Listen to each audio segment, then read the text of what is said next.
Bismillahirrahmanirrahim. Assalamualaikum warahmatullahi wabarakatuh. Alhamdulillahirabbil alamin wa bihi nasta'in wa ala umuri dunya waddin. Wassalatu wassalamu ala asyrofil anbiya'i wal mursalin. Asyhadu an la ilaha illallah wahdahu la syarika lahu wa asyhadu anna Muhammadan abduhu wa rasuluh la nabiyya wa la rasula ba'dah. Amma ba'd. Baik, perkenalkan, nama saya Wahid Nur Komarudin, mahasiswa semester 6D STAIM Klaten. Kemudian di sini saya akan membuat video untuk sebagai penyelesaian tugas TIK di Sekolah Tinggi Agama Islam Muhammadiyah Klaten.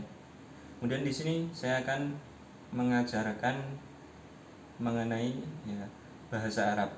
Dalam video pembelajaran kali ini saya akan membuat video mengenai belajar bahasa Arab untuk pemula, untuk pemula yang ingin belajar bahasa Arab. Maka kemudian dalam belajar bahasa Arab itu ada dua hal yang harus diketahui, dua hal besar yang menjadi dasar dalam ilmu bahasa Arab. Yang pertama adalah ilmu nahwu, ilmu nahwu. Yang pertama adalah ilmu nahwu. Ilmu nahwu adalah penjelasannya. Ilmu nahwu adalah ilmu yang mempelajari tentang perubahan harokat akhir al-kalimat atau kata. Jadi ilmu nahwu adalah ilmu yang mempelajari mengenai perubahan harokat akhir sebuah al-kalimat atau sebuah kata dalam bahasa Arab. Kemudian contohnya adalah Muhammadun, dalam kata Muhammadun bisa menjadi Muhammadan, bisa menjadi Muhammadin. Muhammadun bisa menjadi Muhammadan, bisa menjadi Muhammadin. Nah, perubahan harokat akhir ini diketahui dengan ilmu nahwu. Yang kemudian kedua adalah ilmu sorof. Ilmu sorof adalah ilmu yang mempelajari perubahan bentuk al-kalimat atau kata, mempelajari perubahan suatu bentuk al-kalimat atau kata. Contohnya seperti doroba, yadribu, dorban, dorbatan, madrubun. Sebuah kata doroba bisa berubah menjadi yadribu, doribun, madrubun, dan yang lain sebagainya. Jadi itu adalah yang namanya ilmu sorof. Ilmu sorof itu adalah mempelajari bagaimana sebuah kata atau al-kalimat itu berubah bentuk, berubah bentuk menjadi doroba, bisa menjadi yadribu, ataupun kata yang lainnya juga bisa seperti itu. Kemudian penyusunan narasi, yang kedua adalah penyusunan narasi atau al-kalimat. Di dalam al-kalimat sebuah kata, penyusunan narasi itu yang pertama bisa mengandung huruf, mengandung huruf. Kemudian yang kedua adalah al-kalimat, al-kalimat. Kemudian yang ketiga adalah jumlah mufidah. Yang pertama adalah huruf, seperti huruf-huruf dalam bahasa Arab, huruf hijaiyah yang kita tahu. Kemudian yang kedua adalah al-kalimat atau kata, kumpulan dari huruf-huruf, maka itu disebut al-kalimat. Kemudian yang ketiga adalah jumlah mufidah. Jumlah al-mufidah adalah sebuah kalimat yang sempurna, sebuah kalimat yang sempurna. Ada misalkan dua kata atau lebih yang membentuk sebuah jumlah, maka itu disebut jumlah mufidah dalam bahasa Arab. Kemudian masuk pada pembahasan huruf. Huruf itu ada dua. Yang pertama adalah huruf hijaiyah, yang kedua adalah huruf al-ma'ani. Huruf hijaiyah dan huruf al-ma'ani. Huruf hijaiyah seperti yang kita tahu, alif, ba, ta, sa, jim, ha, kha, dan sampai akhir. Kemudian huruf al-ma'ani adalah huruf-huruf yang memiliki makna atau arti. Satu huruf saja yang memiliki makna atau arti. Misalkan wa artinya dan, kemudian bi artinya dengan, fa artinya maka, kemudian K seperti ya, itu adalah huruf yang al-ma'ani, satu huruf akan tapi bisa ada artinya. Kemudian masuk dalam al-kalimat ya. Komponen dalam bahasa Arab adalah al-kalimat, masuk di dalamnya, yang artinya adalah kata-kata. Ini dalam al-kalimat bisa dipecah menjadi 3 bagian. Yang pertama adalah fiil ya. Yang pertama adalah fiil, yang kedua adalah isim, yang ketiga adalah huruf. Fiil, isim, dan huruf ya. Yang pertama adalah fiil. Fiil itu artinya adalah kata kerja. Kata kerja.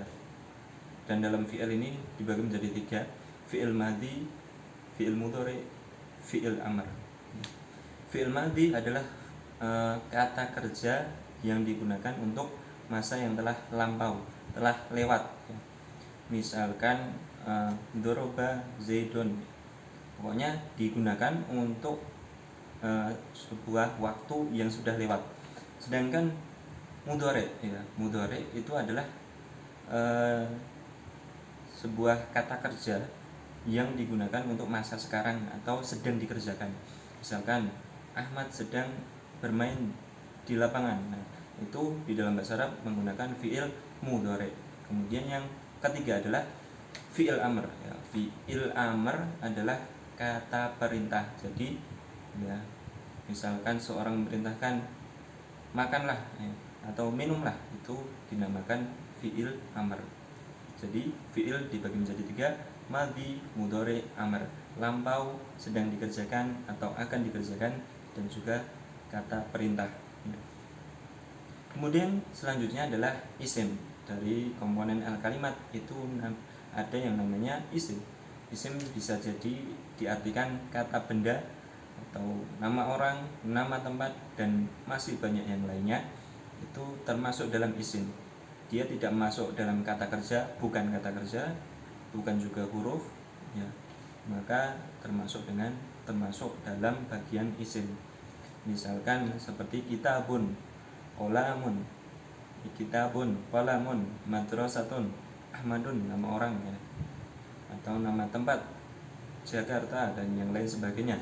Itu termasuk isim dan tidak akan berubah ya, walaupun lampau sudah dikerjakan tetap kitabun, terus sedang dikerjakan tetap kitabun, atau dan yang lain sebagainya. Tidak terikat dengan waktu intinya. Tidak seperti fiil tadi. Kalau isim tidak terikat dengan waktu. Kemudian yang ketiga, yang terakhir adalah huruf. Huruf ini adalah sebuah huruf yang memiliki makna atau arti. Yang dimaksud adalah huruf al-ma'ani. Huruf al-ma'ani adalah huruf-huruf yang memiliki makna atau arti. Misalkan wa, dan, bi dengan ka, seperti, terus bi dengan fa maka ya, fa maka, itu adalah huruf. Summa, terus fi, dan masih banyak lagi, itu termasuk huruf. Maka kemudian yang terakhir adalah al-jumlah al-mufidah. Jumlah mufidah itu adalah diartikan dengan kalimat yang sempurna. Di dalam bahasa Arab adalah gabungan dari isim, fiil, dan huruf. Isim, fiil, dan huruf digabung menjadi jumlah mufidah. Misalkan dhahaba Muhammadun ila suqi. Dhahaba artinya pergi, Muhammad ila ke suki, pasar. Muhammad pergi ke pasar ya. Dhahaba adalah fiil, kata kerja. Muhammadun, nama orang, adalah isim. Ila adalah kata sambung termasuk dari huruf. Dan suki itu adalah pasar, nama tempat. Maka dari gabungan isim, fiil, dan huruf tadi bisa disebut dengan jumlah al-mufidah. Demikian tadi sedikit untuk pembelajaran pemula bagi yang ingin belajar bahasa Arab, pembelajaran awal untuk belajar bahasa Arab. Demikian yang dapat saya sampaikan, kurang lebihnya saya mohon maaf. Assalamualaikum warahmatullahi wabarakatuh.